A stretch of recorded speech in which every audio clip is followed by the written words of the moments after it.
Back in November of 2020, Sony dropped the PlayStation 5, as Mark Cerny stood there talking about instant worlds, impossible loading times, and experiences that would literally redefine what gaming could be. There was a lot of talk about the SSD architecture and how it was going to revolutionize everything, but now that it's been almost 5 years since the launch of the PS5, what on earth is going on with the console in 2025? My PS5 for the majority of the time sits there like an overpriced paperweight. Most days I load it up just to watch Netflix or even YouTube, or play something from my PS4 backlog. I mean, the PS5 was supposed to be this revolutionary console that was going to change everything, but it barely proved that it needed to exist. At least with the Xbox, Microsoft screws up so obviously that even blind fanboys see it coming. But with Sony, they executed a perfect con job. They had the better hardware, decades of goodwill, and the most passionate fanbase in gaming, but despite this, they still managed to get so much wrong. The PlayStation 5 hasn't failed because of bugs or bad design. It was let down because Sony forgot what made PlayStation legendary in the first place. In this video, I'll be breaking down why the PlayStation 5 deserved better as we go over its disappointing life cycle. During the time that the PS5 was launching, they were quoted as saying, "We believe in generations," and this line was hammered into our heads relentlessly throughout 2020. Mark Cerny's presentations made it sound like PS5 games would be impossible on PS4. The SSD wasn't just faster storage, it was the foundation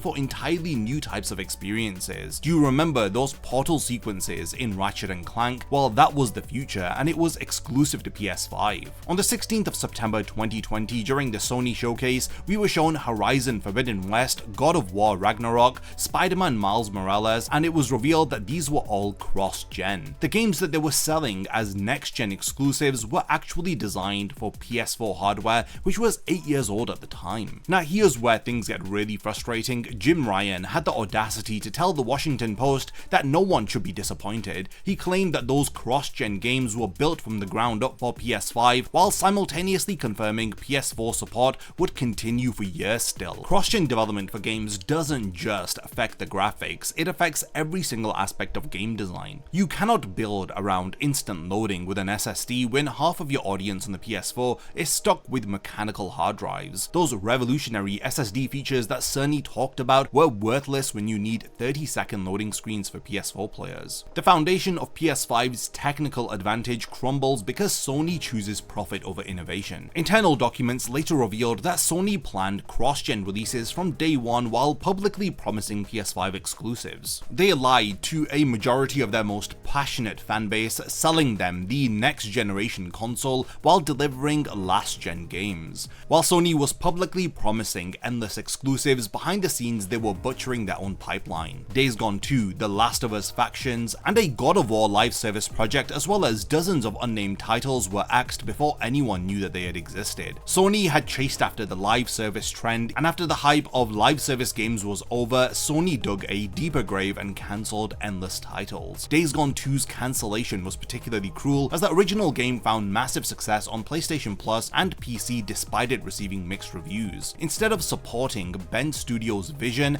and letting them refine their formula, Sony killed the sequel and any hope for a future game from the studio. The message was clear: creative ambition means nothing if it cannot be monetized like Fortnite. In terms of the PS5, Naughty Dog has basically skipped an entire console generation. Following the polarizing launch of The Last of Us Part 2, they spent years developing a multiplayer factions mode that Sony ultimately cancelled. Their response was remaster The Last of Us again, as the studio that gave us Uncharted and Joel's Journey became a remaster factory while their actual developers were sat doing nothing. Bluepoint Games also got dragged into a similar situation as they had all of the momentum in the world after their stunning Dark Souls remake. PlayStation fans were begging for a Bloodborne remake, but instead Sony assigned them to a God of War multiplayer project, which again was cancelled. Insomniac Games had stayed productive, but unfortunately they got stretched impossibly thin across Spider-Man, Wolverine, and live service commitments. Guerrilla Games split their focus between Horizon sequels and online initiatives,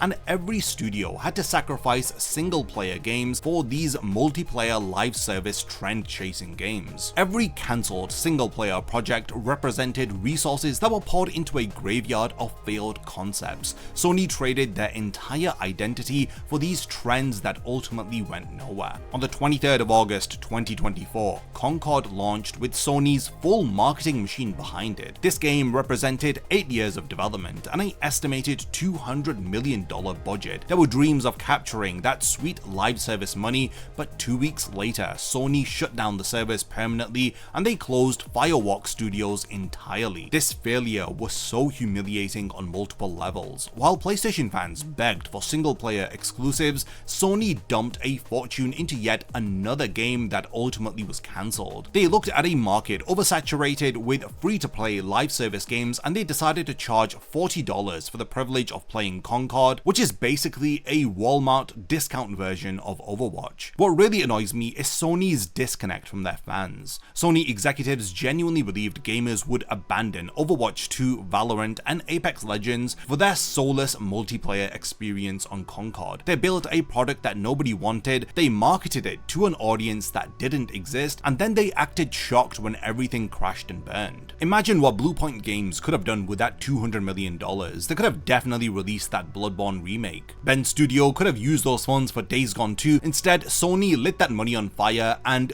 threw it into that same graveyard of games that they've been cancelling for years. The closure of Firewalk Studios was the cherry on top. Hundreds of developers lost their jobs because executives misread the market so catastrophically. Concord wasn't just a bad game, it was a representation of Sony's strategic incompetence and the final nail in the coffin of what made PlayStation special. Sony marketed the PS5 as premium hardware that was worth $500. Then they cut corners in the most frustrating of ways possible, starting with the DualSense controller that every single player has to use constantly. iFixit's teardown exposed the ugly truth behind the controller, as Sony used the exact same faulty Alps RK-JXV potentiometer that destroyed PS4 controllers. These components have a lifespan of roughly 2 million cycles, so it's about 6 months of regular use, and they knew that these parts would fail and they chose profit margins over player satisfaction. The controller drift issue will affect every PS5 owner eventually. Your analog sticks will start registering phantom inputs,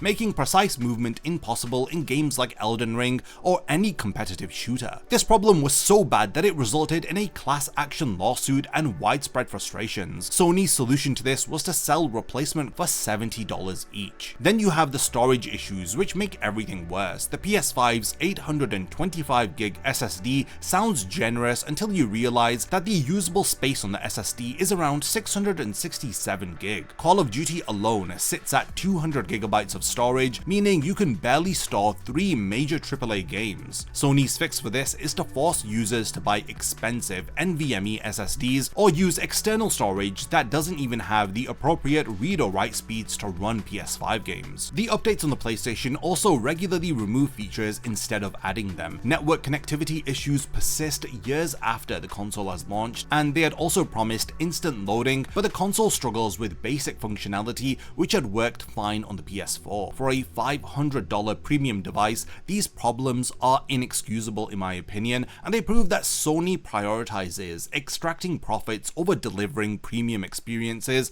that they had promised. In November of 2024, Sony launched the PlayStation 5 Pro, and at a price point of $700 without a disc drive. It represents everything that is wrong with the modern iteration of Sony. They are charging a premium price for marginal improvements in hardware while at the same time removing key features. The value proposition of the PS5 Pro was slightly better performance in select games, and many game titles looked worse after the PlayStation 5 Pro patches. You have Avatar: Frontiers of Pandora and Alan Wake 2, which became poster children for the PlayStation 5 Pro's failures, expecting customers to pay $700 for better frame rates while offering 0 new exclusive games to justify the price. Also, the missing disc drive was sold separately for $80, and it felt like a deliberate attempt at extracting more money from their customers. Add the required $30 vertical stand, and you're now approaching about $810 before taxes. The PS5 Pro's biggest failure wasn't the price or its performance, it was the missed opportunity. The resources that they had piled into the development of the PS5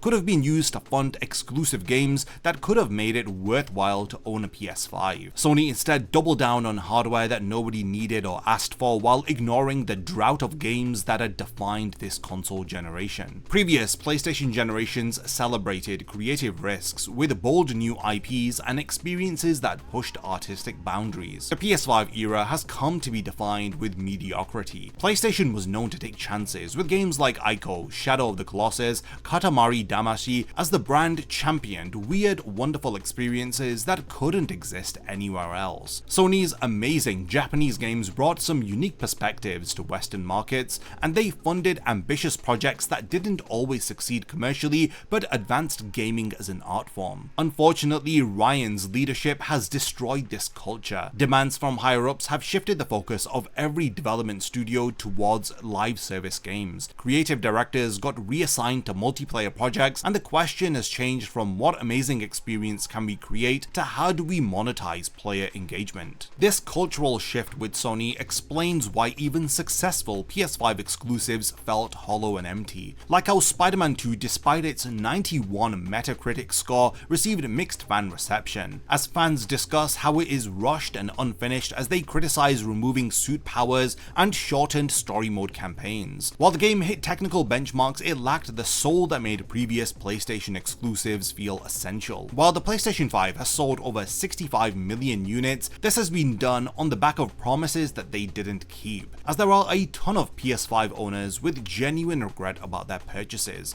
I mean, I understand if you skipped the PS4 generation and you bought a PS5, I think you really are getting your money's worth, but if you're coming from the PS4 to the PS5, then I think that it's not a worthwhile investment. You'll read many accounts of fans feeling misled by pre-launch marketing and being disappointed that their expensive purchase feels like a useless upgrade. Even the PS5 has no games meme has evolved from internet humor into a legitimate criticism. As of 2024, the PS5 has roughly 15 true exclusives among the total 2,600 game library, the lowest exclusive percentage in the history of PlayStation. Even dedicated fans are struggling to recommend the PS5 to friends, and this is in contrast to previous generations where PlayStation ownership had felt essential. The PS2 launched with 29 games compared to PS5's 10. The PS4, despite its own early struggles, had established a clear identity by year 3 with exclusives like Bloodborne, Until Dawn, and Uncharted 4. The PS5's third year was marked by cross-gen releases